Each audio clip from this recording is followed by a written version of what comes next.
Greetings. So this video is going to be designed to help people who are struggling with the 1000 ELO robots. I received a message from somebody saying that sometimes this 1000 ELO robot plays higher than that, and that's true. I've seen it jump up to 1150 on several occasions. So I guess that's just the way it is. But this video is designed to help people who are maybe struggling with this 1000 ELO. I think a 1000 ELO is respectable and requires me to stay sharp and not get sloppy. So definitely I think it's a very respectable ELO. So anyway, so let's start with, just remember this. At the beginning, you're just trying to control the center. Okay, that's really what it's all about. And you want to just try to keep two things in mind. Control the center and develop your 4 minor pieces. So if you remember that, you'll be doing well. And so that's really what you need to keep in mind. And, be aware of things like this. This is usually happens on the F file a lot too, where maybe a knight will be here and a bishop comes here. This F file likes to be attacked a lot. Here, the thing I'm watching out for is if I castle and do something with my queen, I don't want to leave this C7 square vulnerable for a fork or hitting this. So this is I guess what I'm trying to say is when the piece comes into your territory, you need to be aware of it and deal with it soon-ish. That was something I looked at a lot of Bobby Fischer games. I noticed he always dealt with whenever a piece would come into his territory. Seems like he would stop his tempo if he needed to and deal with that. So you see there, I just with A6 just kicked that out, and so now I feel like I'm free to castle. And I just want to be aware of things like this. So right now I feel like I have the advantage because I have 3 minor pieces out in the board developed. My opponent only has 1. And another thing to note is my opponent has moved this piece twice. Okay, it's true, they do have a major piece out here, but I don't see where this gives them any kind of an advantage. A lot of games, when they're evenly matched, they only last 42 moves. And so when you move a piece twice, like my opponent did here, it's almost like losing a turn, which can make all the difference in the world. So I'm going to show you some other little things to watch out for. Now here I'm attacking the queen. The bishop is defended with the knight. So I thought I would do that. Now, before I just jump into taking this knight, just look at everything and see if there's other possibilities. You don't normally want to just exchange pieces for the sake of simply exchanging pieces, unless you're up a piece and you just want to simplify your end game, then you can exchange pieces. If you're down a piece, you normally don't want to exchange. Okay, so if you're struggling with the 1000, I know that's a lot to take in. So he does take my knight.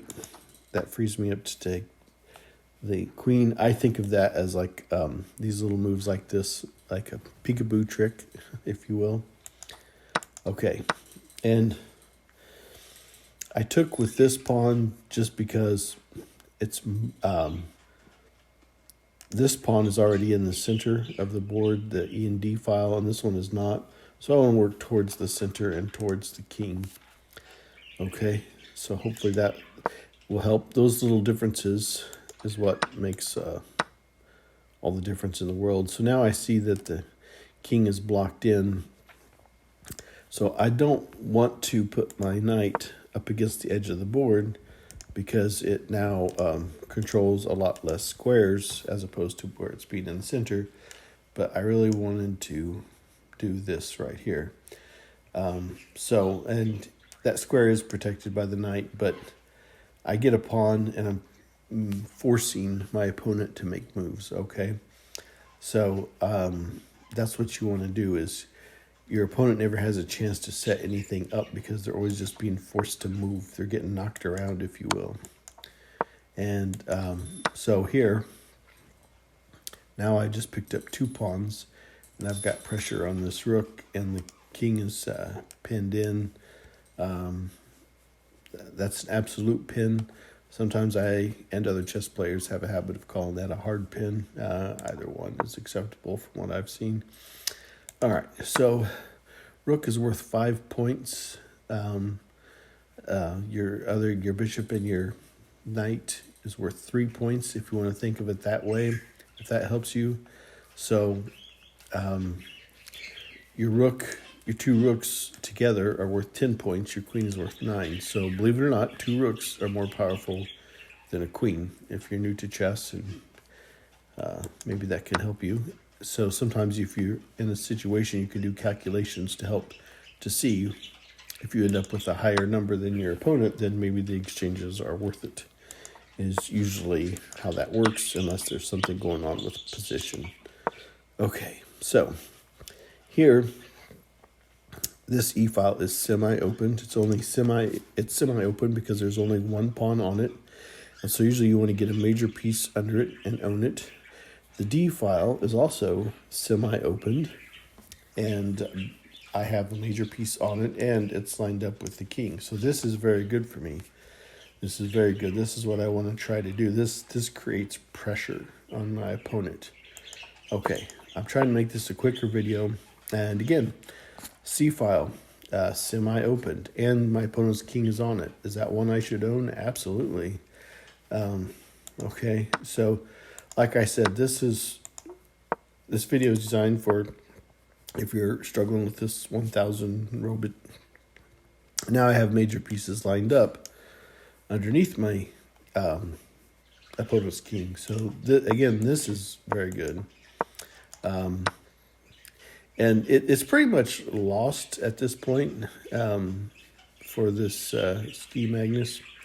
But I'm just still trying to take my time and show what I'm doing. Now, I do have a danger, and that is that my king is blocked in. So if this rook ever got down to this bottom rank, to the 8th rank, and I didn't have anything to protect it being my king, the game would be over and I'd lose. So I am aware of this, and I want to keep major piece on that bottom rank just to prevent this kind of thing. And so let's keep this going.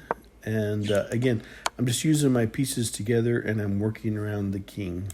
That's the main thing you want to do, is use your pieces together and work around the king, and that's mate, because this is all closed off and this is protected with this. So I hope that helps. Just remember, you don't have to worry about my little dog wants to be in this video too. I might let him, we'll see. Just remember, use your pieces together, control the center, and work towards the king. And I think if you remember those 3 basic things, that will help you. If you like this video, give it a thumbs up. That helps me out. And thanks for watching.